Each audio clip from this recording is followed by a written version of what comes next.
The Kafue River, a stunning ecological marvel stretching across 1,576 kilometers in length and cutting through 6 towns of Zambia. As it moves and matures slowly, it forms one of Zambia's biggest water basins, the Kafue Basin. With a vibrant water ecosystem, the Kafue River creates a natural habitat for various species of animals in Lochinvar National Park, Kafue National Park, and Blue Lagoon National Park. The Kafue Basin is of a high national significance as it supports agriculture, fisheries, manufacturing, tourism, and human livelihood.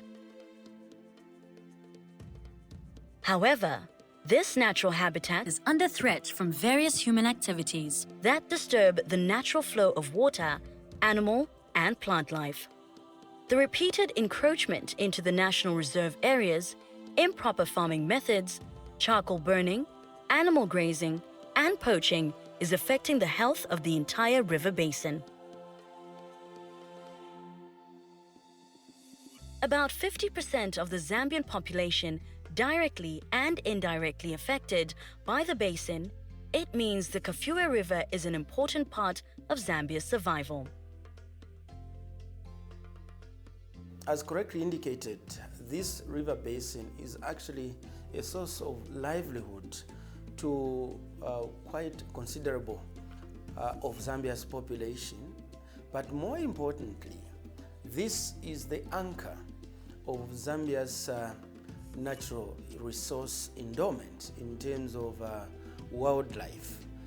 This is the last hope for Zambia to cling on to the remaining species of wildlife, animals, herbivores and carnivores and browsers, and also a number of species of birds, and not just birds, also the natural niches that provide life or the ecosystem upon which these various species of wildlife and birds survive on.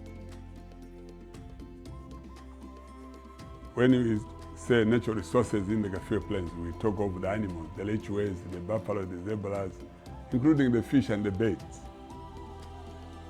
It's a matter which we have continued doing so, educating our people that they should not be distracting or killing carelessly these animals or the fish, fishing it out. We understand some of them, their living is dependent on the fish. But we have just to put a policy, how they should be doing it. This basin holds a lot of wealth. We have animals there, we have livestock there, we have fish there, we have grass there for thatching, pasture for animals. Now, this important wealth needs to be protected. And the people who are key in this are these committees. Now, these committees without empowerment, these committees without any motivation, they will not do anything. They will not support us. They will not support WWF. To understand the status of the Kafue Basin, WWF Zambia collaborated with the Water Resources Management Authority, WOMA, and other Zambian government agencies, academic institutions, NGO representatives, community-based organizations, and the private sector, with funding from WWF Netherlands and with consultation from the University of Maryland Center for Environmental Sciences to create the Lower Kafue River Basin Health Report Card. So WWF in its previous work had done the Basin Health Report Card for the Lower Kafue. And this is the area that spans ideally from just before the Iteji all the way to Kafue Gorge Dam. And so this, the main objective was to raise awareness for the Basin Health Report Card that had been produced to the communities, to government agencies that reside within this same sub-catchment. Mumbwa is one of the districts adversely affected by deforestation, and as such, Intervention is needed to restore the vegetation as it affects the basin health. Charles Hampende is my name. I'm the District Administrative Officer. 2 years ago, around 2020, we launched a card to do with the Kafue Basin. And within this Kafue Basin, we realized that there were a lot of human activities that were actually making the Kafue Basin to actually be depleted in terms of farming and also cutting of trees. Those people are making what we call charcoal, and they have made that as a commercial activity. Now, charcoal making actually depletes all the trees along the Kafue Basin. People's Action Forum has been working with WWF in disseminating information on the Basin Health Report card and also ensuring that communities, the private sector, the interested government ministries are also up to date or made aware of what is happening in the Kafue River Basin. That card has made life easy for the government because its findings, the government now uses that to introduce certain policies, for example. One of them is the water conservation, the issues of fisheries, the issue of forestry. These days people know if you deplete those areas, then you face the law.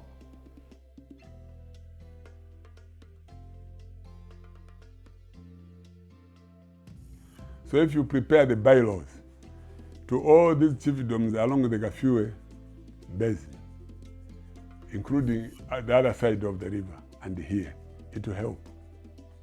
That's one thing which I would want to put across now. Yes, we understand it, and we are here readily available for you to support the program fullest. When you talk of the plan of trying to protect our resources, especially in Shagumbera Chiefdom, we include even in charcoal burning. It's one of the resources we have in Shagumbera Chiefdom. Some of our people have taken charcoal burning as the way of surviving. Aga batupira kwenchito kuti tuareka amarasha. Kaichirengesho kwebati tulechita business kubule nchito.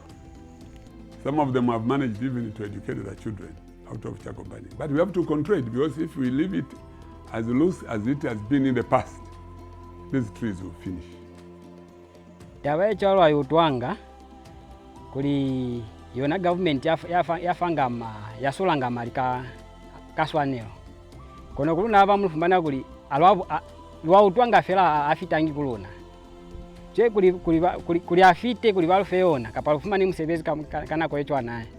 There's a lot of logging in the district, which also have actually caused the health of the Kafue ecosystems. Chanyanya in Kafue is one of the fishing camps, and as we observe, much of the community has halted fishing activity, while a few are still ignoring the fish ban and it's business as usual. Government officials are aware of the plight of the people as well as the sustainability of the water resource. One thing that, we're talking about Chanyanya, Chanyanya itself means too much. What's too much? Is that long ago they used to catch a lot of fish, and they would say, Janyanya. That's in Tonga means that's too much.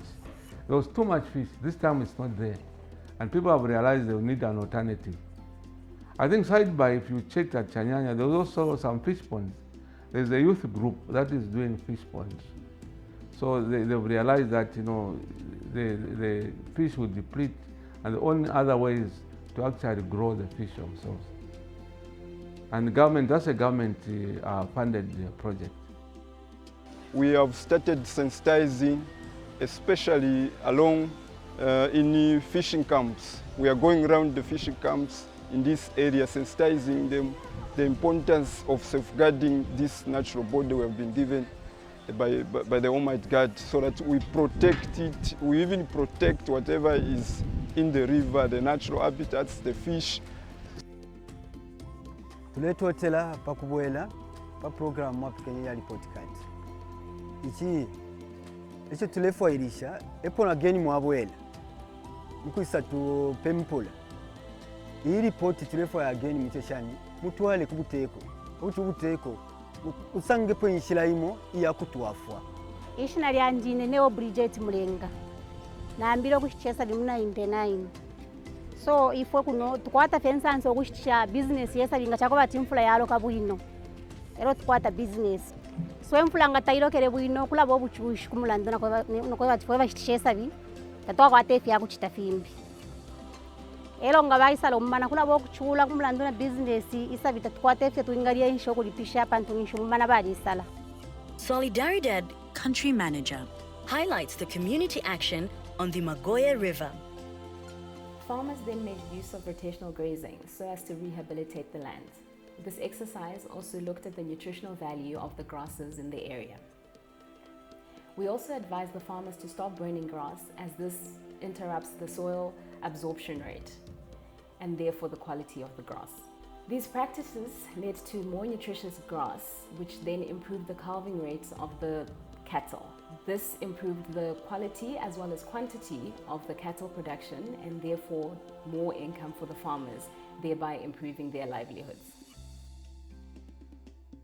Self-Help Africa, we are aware of reporting cards, and we have done a number of interventions in terms of conservation agriculture, also rotational grazing on the Lower Kafue Sub-Basin. We appreciate all the interventions that we receive from NGOs that work together with the government in ensuring that the environment here is protected. Ono kumbia kutujitira sandi. Twarumba ulindi nyemo bola kutulanga. Wabona mapenzi alo uno. Uno tukuhya sandi kuno. Bubimbo tutongoka ulindi nyemo bola kutulanga. The Kafue emerges into Mazabuka town. It faces major human activities from formal businesses to informal sand mining and other human activity that affects the natural flow of water. The report card system was very progressive in Mwanachingwala, and the way it was presented in Mwanachingwala at Itebe, it was very good. Why do I say so? It brought to the attention of everybody in Mwanachingwala the position of Mwanachingwala along Magoya River and via the Kafue Basin, Lower Kafue Basin. The Lochinvar National Park, a chirping bird sanctuary and home of some of Zambia's endemic species of the black lechwes, is also facing major human activity resulting in deterioration of the natural habitat of animals. I am asking, something should be done. Let us think of some other ways to help people, because they are ready to work with you, they are ready to work with the government. As GNPW, we feel it's very important to involve the community that actually live around the national park, in the sense that without them it becomes very difficult as GNPW to conserve the natural resources. On the southern bank of the Kafue River, Namwala shares the water resource. The other thing would be to come up with alternative livelihoods. For example, I would say fish farming. Fish farming, it becomes a substitute for the fish which is in the river, so that the fishers, even during the closed season, they are able to have fish which they can sell. The people here in Namwala, they are able to also have a source of where they can buy their fish, or a source of food and also nutrition. I'm Ruthie Pumuro Mundumina. I've got a place where I grow my plants. When I started, I had a lot, about more than 5,000. Because Moringa was 1.8, umbrella was 1.8, acacia was 2.5. On top of that, I started dealing with Moringa powder. I was dealing with Umoyo. I was taking to Umoyo. He buys, I educate my children. This time I've stopped more because moringa is now, a lot of moringa in Zambia now cheap, it's not all that that expensive the way it used to be. On the issue of tree planting, I can confess to you to say this is an ongoing program. We are already on our toes, making sure that we do tree planting in the district. Just last week, I was officiating at Kalea Smallholders, where WWF came to Kalea Smallholders in conjunction with Dutch government, that is the Netherlands. They brought some trees which we are planting, and Kalea Smallholders targeting about 10 hectares of tree planting. That project was launched last Friday.